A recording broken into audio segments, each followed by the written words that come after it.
Vocational education নিয়ে government notification থেকে শুরু করে বিজ্ঞাপন, নিয়োগ প্রক্রিয়া এবং বিদ্যালয়ে যোগদান পর্যন্ত ধাপে ধাপে বিভিন্ন ভিডিওর মাধ্যমে সব ধরনের আপডেট এই চ্যানেলের মাধ্যমে আমি শেয়ার করার চেষ্টা করেছি।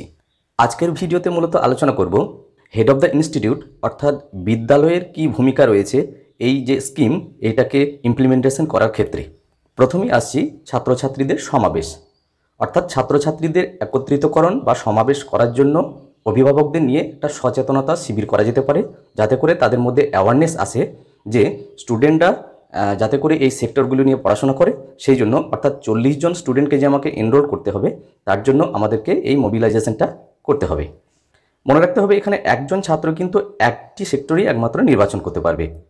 এরপর আসছি, দুটি সেক্টরের জন্য দুটি রুমের ব্যবস্থা করতে হবে, যাতে করে ট্রেনিং প্রোভাইডার যে মালপত্রগুলোকে সরবরাহ করবেন ল্যাবের জন্য সেই সরঞ্জামগুলিকে যাতে রাখা যায় সেই জন্য দুটি রুমের ব্যবস্থা করতে হবে। এবং এক্ষেত্রে আরও বলা হচ্ছে হেড অফ দ্য ইনস্টিটিউটকে একটা অ্যাসেট রেজিস্টার মেনটেন করতে বলা হচ্ছে, যাতে করে এই যে মালপত্রগুলো আসবে বা এই সরঞ্জামগুলি যেগুলো ট্রেনিং প্রোভাইডার কোম্পানিরা সরবরাহ করবেন সেগুলি যেন আমাদের অ্যাসেট রেজিস্টারে মেনটেন করা থাকে। তারপরে বলা হচ্ছে ডেইলি একাডেমিক ক্যালেন্ডার, এই যে কোর্সগুলো রয়েছে এই কোর্সগুলোকে অন্তর্ভুক্তি করার জন্য বলা হচ্ছে, অর্থাৎ স্কুলের যে রেগুলার ক্লাস তার সঙ্গে এই ক্লাসগুলোকেও রাখতে বলা হচ্ছে। এক্ষেত্রে বলা আছে মিনিমাম 1 পিরিয়ড পার ক্লাস, পার ডে, পার সেক্টর, এই কথাগুলো কিন্তু বলা আছে। অবশ্য ভোকেশনাল যে টিচার রয়েছেন ওনাদের সঙ্গে আলোচনা করে কতগুলি ক্লাসের প্রয়োজন সেটা দেখা যেতে পারে।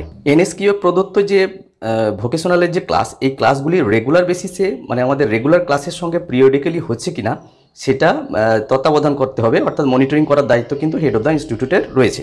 তারপরে আসছি ভোকেশনাল যে টিচার এবং ছাত্রছাত্রীরা যাতে করে নিয়মিত উপস্থিত থাকছে কিনা এই যে বিষয়গুলি, এই বিষয়গুলি ডেলি বেসিসে চেকিং করার দায়িত্ব কিন্তু হেড অফ দ্য ইনস্টিটিউটের রয়েছে। কোঅর্ডিনেটর যারা রয়েছেন মানে সেটা ট্রেনিং প্রোভাইডার কোম্পানির কোঅর্ডিনেটর হতে পারে বা যে সেক্টর স্কিল কাউন্সিলের যে কোঅর্ডিনেটর তারাও হতে পারেন, বা হয়তো কারিগরি ভবনে যে সমস্ত আধিকারিকরা রয়েছেন ওনাদের সঙ্গে ইন্টারেক্ট করার যে কাজ সেইগুলোর দায়িত্ব রয়েছে হেড অফ দ্য ইনস্টিটিউটের উপর। আর সবশেষে যেটা এনএসকিউ এর প্রদত্ত যে সমস্ত সার্টিফিকেট স্টুডেন্টদের জন্য সেইগুলো ডিস্ট্রিবিউশন করার দায়িত্ব স্কুলের বা হেড অফ দ্য ইনস্টিটিউটের রয়েছে। তো স্কুলের ক্ষেত্রে বা হেড অফ দ্য ইনস্টিটিউটের ক্ষেত্রে কি ভূমিকা রয়েছে এই যে সিএসএস ভিএসসি কর্তৃক যে স্কিম, এই স্কিমটাকে পরিচালিত করার জন্য, তো এটা নিয়ে আমি আলোচনা করার চেষ্টা করলাম এবং শেয়ার করার চেষ্টা করলাম। যদি ভিডিওটি ভালো লাগে তাহলে লাইক, শেয়ার এবং কমেন্ট করা যেতে পারে, এবং চ্যানেলে যদি সাবস্ক্রাইব না থাকে তাহলে অবশ্যই চ্যানেলটি সাবস্ক্রাইব করে রাখা যেতে পারে। সবাই ভালো থাকুন, সুস্থ থাকুন, ধন্যবাদ।